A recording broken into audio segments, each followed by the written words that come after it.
नमस्कार दोस्तों, मेरा नाम है निर्भय सिंह और आप देख रहे हैं मेरे चैनल द निर्भय सिंह। आज नो योर ब्रांड्स की सीरीज़ में एक नया एपिसोड आ रहा है। उसका नाम है ओयो, यानी कि रितेश अग्रवाल का जो ओयो है उसके बारे में मैं आपको एक्सप्लेन करूँगा।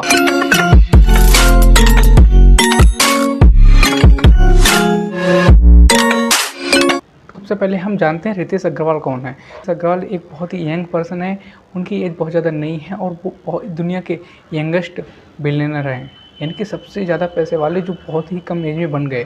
तो रितेश अग्रवाल का जन्म विषमकटक रायगढ़ यानी कि उड़ीसा में हुआ था। अग्रवाल का पालन पोषण टिटलागढ़ में हुआ है जो कि उड़ीसा में स्थित है। रितेश अग्रवाल की फैमिली को इतनी ज़्यादा पैसे वाली नहीं थी कि वो एक तुरंत पैदा होते किसी स्टार्टअप में लग गए।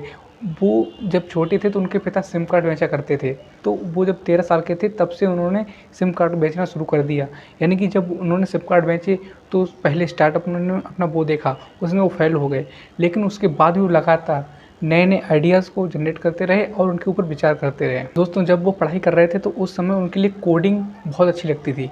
उन्होंने सोचा कि इसमें एक करियर बनाया जाए, लेकिन जब वो कोटा चले गए अपनी प्रिपरेशन के लिए 2009 में, तो वहाँ पर उन्होंने देखा कि कोटा कोडिंग के लिए कोई ज़्यादा अच्छी जगह नहीं है, क्योंकि वहाँ पर बहुत ज़्यादा क्लासेस नहीं थी और बहुत ज़्यादा जो उन्हें चाहिए थे एजुकेशन कोडिंग के मामले में वो वहाँ पर नहीं थी। इसलिए उन्होंने अपने इस सपने को वहीं पर छोड़ दिया।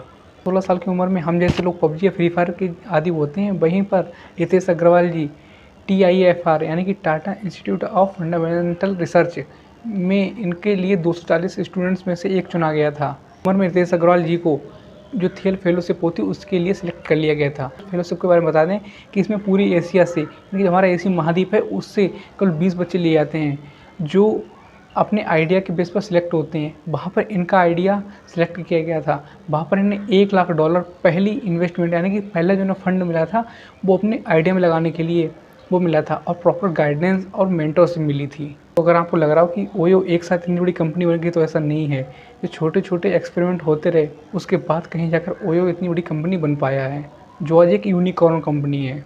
दोस्तों, जब रितेश अग्रवाल जी ये सब कर रहे थे उस समय इनके लिए बहुत ज़्यादा ट्रैवल करना पड़ता था। जब ट्रैवल करते थे तो वहाँ पर इन्हें बहुत सारे नए नए होटल्स में या बहुत सारे रेस्टोरेंट में रुकना पड़ता था। तो वहाँ पर उन्होंने देखा कि इनके जो प्राइजेज़ हैं, जो उनका रेंट का प्राइजेज़ है, वो इनकी सर्विस के कंपेरिजन में बहुत ज़्यादा है। यानी कि जो सर्विस हमारे लिए प्रोवाइड करते हैं वो बहुत लो क्वालिटी की है, और जो हमसे प्राइस लेते हैं यानी कि पैसा लेते हैं वो बहुत ज़्यादा हाई क्वालिटी का है। जो इनके दिमाग में आइडिया आया था ओयो यानी कि इतनी बड़ी कंपनी बनाने का, वो और कौन से नहीं, ट्रैवलिंग से आया था। क्योंकि ट्रैवलिंग में उन्होंने एक्सपीरियंस किया कि क्यों ना रियल एस्टेट के बिजनेस में ट्राई किया जाए और वहाँ पर एक अच्छी कंपनी बनाई जाए। तो दोस्तों, हमारी कहानी का दूसरा पोर्शन शुरू होता है कि ओयो की शुरुआत हुई कैसे। चलिए जानते हैं। साल था 2011 का। इन्होंने अपनी एक कंपनी, पहली जो कंपनी थी ओरावल स्टेज के नाम से शुरू कर दी।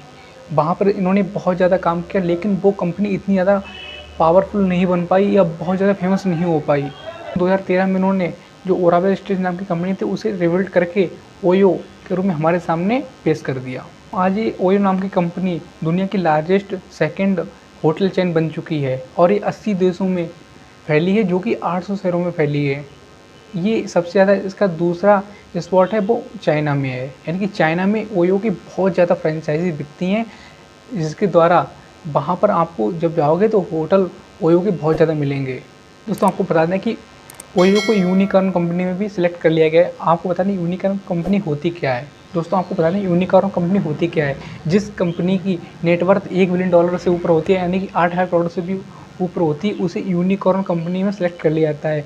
हमारे इंडिया में कम से कम 100 से भी ऊपर आज यूनिकॉर्न कंपनी हैं, जिसमें फिजिक्स वाला जो अलख पांडे जी की है वो भी नई सिलेक्ट हुई है। पहले इंटरनेशनल में इसका स्टेबलाइजेशन यानी कि जो सबसे पहले स्थापीकरण हुआ था वो मलेशिया में हुआ था, यानी कि इसने अपनी मार्केटिंग की शुरुआत इंटरनेशनल वर्ल्ड में मलेशिया से की थी।